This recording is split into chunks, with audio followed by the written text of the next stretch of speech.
Heroic Disgrace by Scott Wilson Box. Chapter 1, Superhero, Boy Scout, Volume 1. As far as I know, my dad never owned an official hero badge. I know he never earned or owned something like a Eagle Scout badge either, but that didn't stop him. Like any good all-American Boy Scout, Dad could assess dangerous or chaotic situations, discern people with noble or villainous intentions, make decisions, and take action fast. It happened often. One night when I was a young teenager, I was sleeping downstairs on the floor of my dad's office. I had been kindly kicked out of my room to allow my brother's friend to bunk with him in our bedroom upstairs. I remember moving the cushions from our family room couch to Dad's office floor and laying out a sheet and a couple of blankets.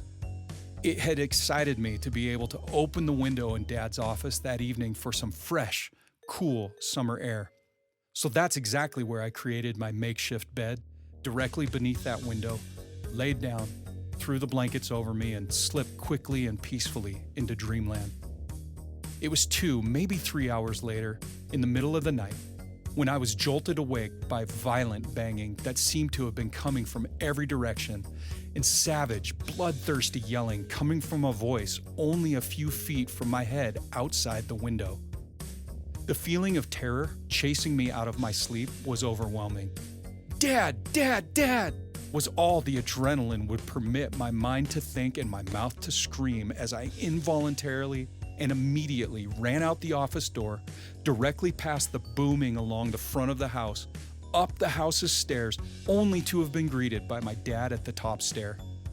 He was in his tight and white undies, nothing else.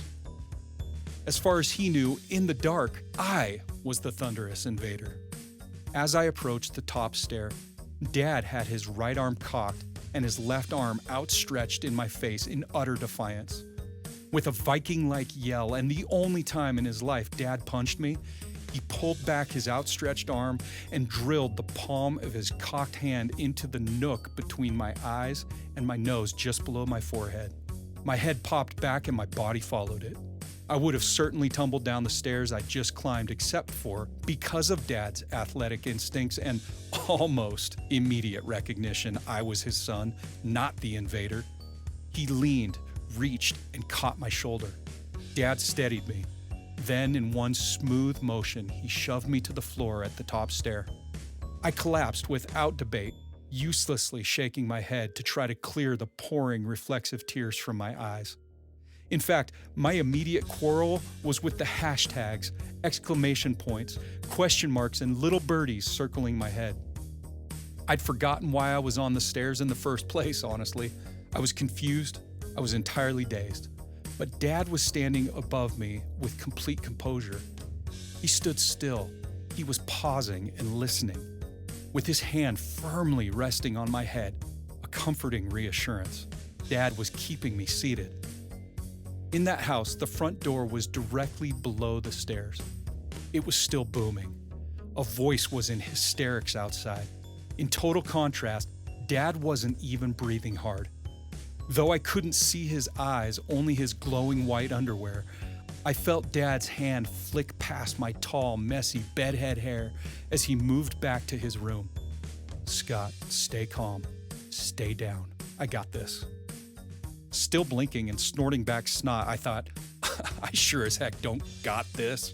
Dad believed he did, whatever that meant. So I blinked and squinted to see the front door down the dark stairway while I wiped away the leaks that had sprung out my eyes. Dad moved quickly to the window in his room above the front door. From my position at the top of the stairs, I could see both Dad and the front door, and without skipping a beat, he calmly spoke out an open window. "Sir, you have less than 3 seconds before I shoot you in the head. If I happen to miss, I reload fast. I will kill you twice. Start talking." There was a single and sudden muffled sound against the front door. I squinted from the top stair, leaning from where I was watching Dad, to make sure I could raise the alarm when the destruction of the front door happened. It didn't. The muffled sound was the blunt thump of a body pressed hard against the door, to shelter itself from the rain of bullets about to be discharged from 10 feet above. There was a very brief, awkward silence. Then I heard the sound of a man's voice. Indistinct at first, it grew quickly in volume and urgency.